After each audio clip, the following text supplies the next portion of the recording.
Hello friends, welcome to my YouTube channel. आज हम बात करने वाले हैं इरका इंटरनेशनल शेयर के बारे में। यहाँ आप देख सकते हैं, इरका इंटरनेशनल एक बहुत ही बेहतरीन कंपनी है। ये एक इंजीनियरिंग कंस्ट्रक्शन से रिलेटेड कंपनी है। जैसे कि हमें पता है, इरकान एक आईआरसीटी से जुड़ा हुआ कंपनी है। आईआरसीटी आप तो समझते ही होंगे, रेलवे से जुड़ा कंपनी है। आईआरसीटी इंडिया में मोनोपोली होल्ड करता है।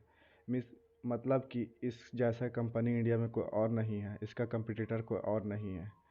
अगर हम बात करें इरकन के बारे में, तो यहाँ हम देख सकते हैं कि ये 52 वीक हाई में 83.15 तक गया हुआ है। 52 वीक 34 का है। मतलब ये शेयर में अगर आपने आज से 1 साल पहले लगभग 1 लाख रुपए लगाया होता, तो ये सिर्फ 1 साल में ही 2 लाख रुपए बन गया होता।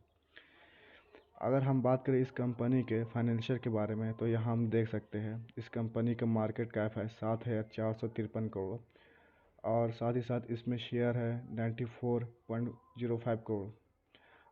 इस डिविडेंड भी देती है 3.15% का।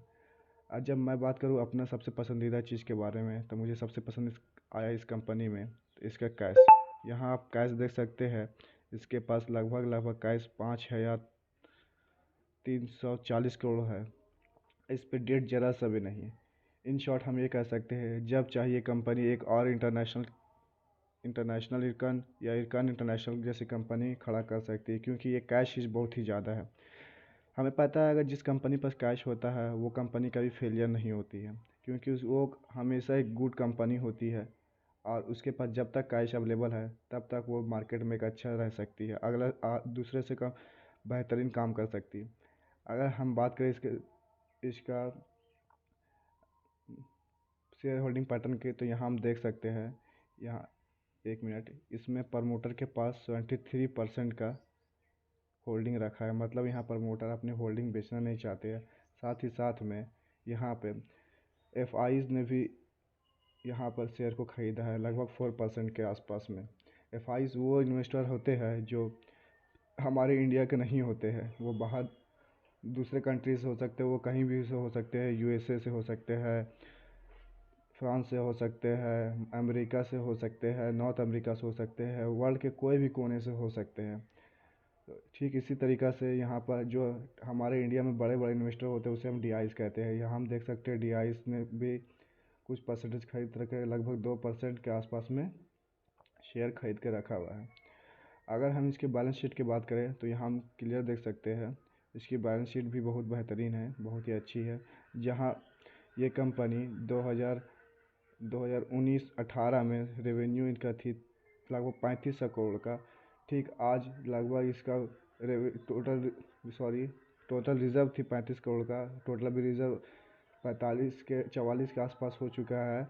और साथ ही साथ अगर हम बात करें इसके करंट एसेट के बारे में, तो यहाँ आप क्लियर देख सकते हैं 7,390 के आसपास में था, अब ये 9,839 के बारे में हो सका। मतलब अगर ये कंपनी कभी फेल भी होती है तो ये अपने शेयर होल्डर को अपने एसेट बेच करके पैसा दे सकती है। अगर यहाँ हम देखें कि यहाँ इसका 73% कौन होल्ड करता है, तो बस इस कंपनी में सबसे बुरी बात मुझे यही लगी है कि इसका प्रमोटर हमारे इंडिया का प्रेसिडेंट है। मतलब इन शॉर्ट कि ये एक सरकारी कंपनी है, और सरकारी कंपनी में हम ये चीज़ जानते हैं कि एक सरकार का कोई भी एक नियम इस कंपनी को बर्बाद कर सकता है। लेकिन जब तक सरकारी कंपनी तब तक ठीक है, अगर इसमें अगर ओएफएस लाते सरकार, तो ये कंपनी बहुत ही अच्छी बन सकती है। मेरे एनालिसिस के हिसाब से ये कंपनी बहुत ही अच्छी है। अगर ये इसी तरीक़े से ग्रो करते रहे तो बहुत जल्द इसका हम 200 का लेवल देख सकते हैं, और ये लेवल आने में ज़्यादा टाइम नहीं लगेगा। लगभग लगभग ये 2024 के आसपास में ये हमें आराम से 200 का लेवल दिखा सकता है, क्योंकि इसमें पोटेंशियल है। इसके पास कैश बहुत ज़्यादा अवेलेबल है। ये कंटिन्यू एक्वायर कर सकती है न्यू न्यू कंपनी को, न्यू न्यू प्रोजेक्ट आराम से ले सकती है। और ये बहुत ही बेहतरीन कंपनी है, और साथ ही साथ में ये एक आईआरसीटी से जुड़ा हुआ कंपनी है। तो मैं ये कहना चाहूँगा, अगर आपके पास इरका इंटरनेशनल का शेयर है, चाहे कोई प्राइस में हो, सबसे ऊपर में भी हो, 84 रुपीज़ के आसपास भी हो, तो आप इस शेयर को होल्ड करें। और जब तक हो सकता है तब तक इसको होल्ड करके रखे रहे, क्योंकि ये कभी लॉस में बेचने वाली कंपनी नहीं है। अगर आप इसे कभी लॉस में बेच दीजिएगा तो बाद में पछताइएगा।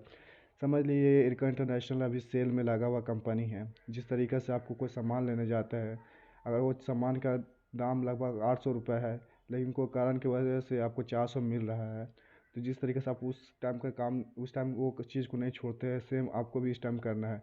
आप बड़ी क्वांटिटी मत यूज़ करिए, एक बार में आप 2000 3000 मत लीजिए। आप छोटी छोटी क्वांटिटी लीजिए, 100 लीजिए, 200 लीजिए, 300 लीजिए, 400 लीजिए, इस टाइप की क्वांटिटी लीजिए और अपने पोर्टफोलियो को बेहतर कीजिए।